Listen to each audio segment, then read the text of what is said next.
Well, hello there, and welcome to another edition of Warbird Wednesday. My name is Fred Bell. I'm the Vice Chairman of the Palm Springs Air Museum, and today we are continuing down our festive path, and we are stepping into British aircraft, Greg. We're now getting into the sun never sets on the British Empire. So we're getting into British airplanes. We're going to jump off today with the Westland, the Lysander, but first, Greg has coiffed me in this fantastic holiday hat. It is absolutely wonderful, and I appreciate that, Greg. This is almost kind of like Ebenezer Scrooge. Greg today is my carnivalesque assistant, so I'm going to toss this off camera. There you go. Oh, and Greg makes another excellent catch. So today, I'll go ahead and pick this one up. We are talking about one of the most unique aircraft I think I've ever seen. What an amazing wing. I'll throw up a plan view of the airplane. So today we're getting into aircraft that are really purpose-built airplanes. Many of them started out as reconnaissance aircraft. They migrated, they may have done air-sea rescue, and then they moved into special operations. Now this aircraft first flew in 1936, the Westland Lysander. It was introduced in 1938, and it was retired from service in 1946. There were 1,786 of them made, if you can believe it, Greg. Actually, a higher build rate than what I would have thought. They were designed by Arthur Davenport and Teddy Petter. You can believe that. Good old Teddy. Teddy did it. And the interesting thing about this, Greg, is that airplane had a maximum speed of about 212 miles an hour. But the wing is what made it really unique. This wing had a short takeoff and landing stall speed of 65 miles an hour. Now, that would make it ideal for one of the roles we're going to talk about today. Kind of an ungainly airplane. Could see with this high wing, great observation. It could carry bombs. It had machine guns. It had some offensive capability. But when I talk about offensive capability, Greg, I'm talking about very little offensive capability. If this aircraft ran into any determined opposition during the war, it was pretty much toast. Now, to give you an idea of how badly the British, as you know, we're standing in front of a Mark 14 Spitfire, which is obviously much later, but the British deployed Spitfires and Hurricanes and bombers initially in the war when the war started, to try to slow the Germans down on the continent. That just didn't work. And what ended up happening was the British Expeditionary Forces were really fed into a meat grinder, ultimately where the Churchill decided to actually suspend deployments of additional aircraft because they were concerned about the invasion of Britain. Obviously, that was the wise choice, right, Greg? Because they held back a lot of those squadrons that just would have been thrown away in the Battle of France as they prepared for the Battle of Britain. Now, the combat losses on this airplane were so high that of the 175 that were deployed in the Expeditionary Force, they lost 118 of them. So it is good to note that, again, the British at that point made a decision that they were no longer going to deploy this aircraft in a forward operational sense in any numbers. Now, was that the end of the line? No, it wasn't. We're going to talk about an interesting thing with the Canadians on this airplane, which goes against everything that I just told you. But first, what I want to do today is I want to talk about my salute. We're going to go ahead and put that down. I'm not going to break it. Now, Greg today has outdone himself. And, you know, one thing that is a little bit sad on this one is we lost a monkey about a week ago. Mike Nesmith passed away. I can tell you, and this is totally off topic, I watched the Monkees every Saturday morning in the 60s, which I date myself, but what a great show, and here they are in all their glory.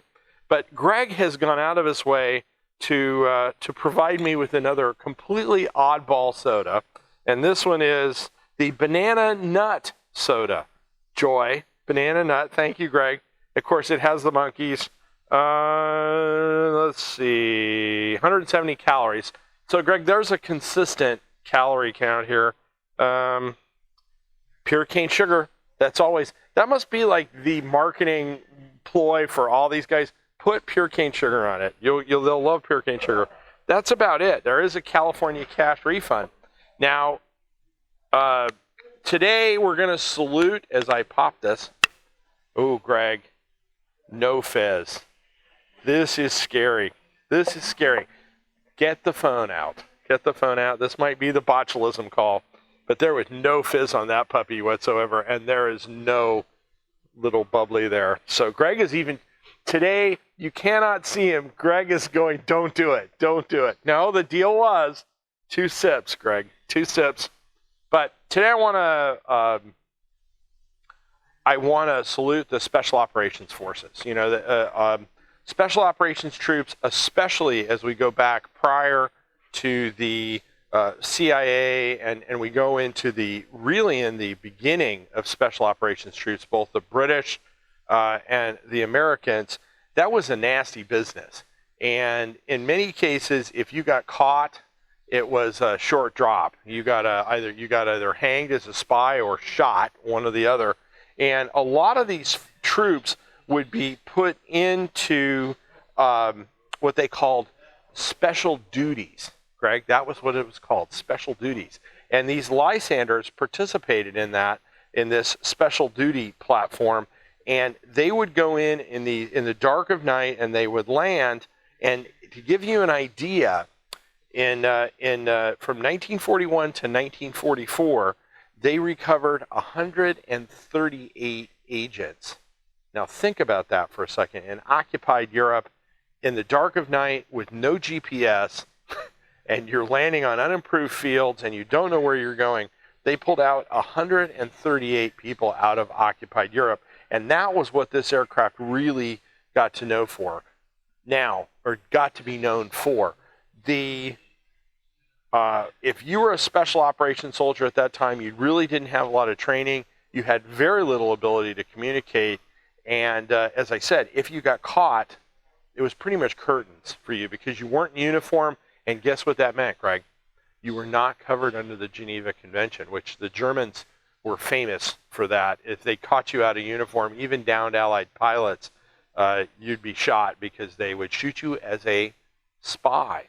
Now, I'm going to take one for the team today. So to all you special operations troops that fought in the Second World War and really got no credit whatsoever, I salute you.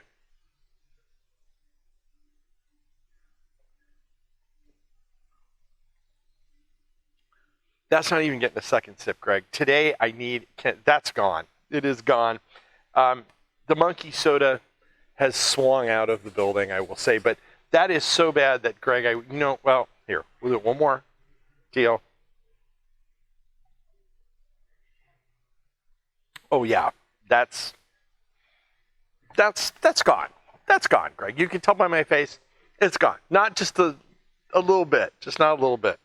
So the Lysander, which was named after that Spartan admiral, Lysander, did you know that? You didn't know that, Greg. See there, Greg, something was named after, this is Sparta. It was named after the Spartan admiral, Lysander.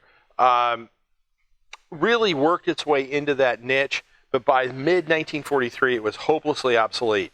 Now, one of the things that it was pressed into service, little known fact, in Canada, it was pressed into service in 1940. The Canadians sent all of their Hurricanes to fight in the Battle of Britain. They redesignated 2 squadrons of Lysanders as fighter squadrons, and these aircraft flew as fighters. You can tell how desperate the Canadians were in 1940. They actually flew as fighters. They were armed. They had machine guns down by the wheel pants in that area there, so they had some forward-firing machine guns, and they actually flew as fighter squadrons. Now, the interesting thing about the Canadians on this fighter squadron issue is the Lysander was replaced by the Grumman, the Goblins, and P-40s. Now, if you want to find a really obscure airplane, find that Goblin. That's a very rare and obscure aircraft. But that was what replaced these when the Canadians were able to reconstitute their fighter strength after sending stuff off for the Battle of Britain. So it did have a little bit of an offensive role, just a little bit, but that was about, I would say, if there was a high point for the airplane in the offensive capability, that was it. Now, comparable aircraft, Greg, we're going to test you here, the Curtiss Owl, the Douglas, the O-46, the Storch, which is the German short takeoff and landing airplane, the HS-126, the Ki-76, and the Stinson L-1. Greg, I gave you a plethora of comparable airplanes. But as I said, by mid-1943, the aircraft was pretty much withdrawn from service in any major capacity. Did a little bit more search and rescue and stuff like that, but pretty much on its way out. It survives in a few numbers in both flying in the United Kingdom and in the United States. Now, the aircraft is not well represented too much in museums, and I can understand why. Fairly low build rate, isn't terribly notable if you want to talk about from an airplane, although it is from a special operations aircraft, really a pivotal airplane. And you might be lucky that you see one of these flying at an air show, either in the UK or in the United States. Now, if you came across us on YouTube, you will know one thing, Greg. And what is that? That is that we offer special products. And today, there is no special product better. What do you give Dad for the holidays? Two things, either underwear or socks. And Greg is saying a tie, maybe a tie, so maybe three things. So today, but I am going to talk about these really cool socks. These are really neat, by the way. You can give them, they have various nationalities here, and you have, you can actually represent your favorite either Axis or Allied power, because we actually have the Germans in there as well. So if you're excited about Christmas and you want to go out and do something fun for Dad and give him socks like you would normally do, but maybe something a little more colorful, click on that link. Jason will be happy to knit those socks for you personally and send them out to you, and you can get your very own World War II socks. Now, as I said, if you're going around YouTube and you came across us, like us, maybe subscribe if you like it. Give the gift of Warbird Wednesday to somebody else, the gift of aviation. After all, it is the holidays. We cannot do all of this work that we do. We're in the European hangar today without your generous donations. So click on the donation button. Send us a few pounds, not the wide body kind, but the actual money to spend kind. So click on that donation link. Send us a donation. My name is Fred Bell. I am the Vice Chairman of the Palm Springs Air Museum. Have a great day.